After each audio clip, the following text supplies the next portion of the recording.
हज़रत अली रज़ी अल्लाह ताला अन्हु ने फरमाया, गुनाहों का तर्क करना तौबा करने से ज़्यादा बेहतर है। किसी कमज़ोर के ख़िलाफ़ किसी ताकतवर की मदद न करो। हंसी मजाक दुश्मनी की इब्तिदा है। खामोशी आलिम की पहचान और जाहिल की पर्दापोशी है। इंसान का अपने दुश्मन से इंतकाम का सबसे अच्छा तरीक़ा ये है कि वह अपनी खूबियों में इजाफ़ा करे।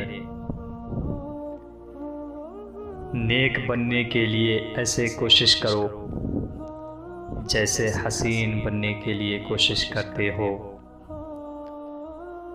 तुम जो गाली देते हो उससे तुम्हारी कब्र में एक बिच्छू बन जाता है।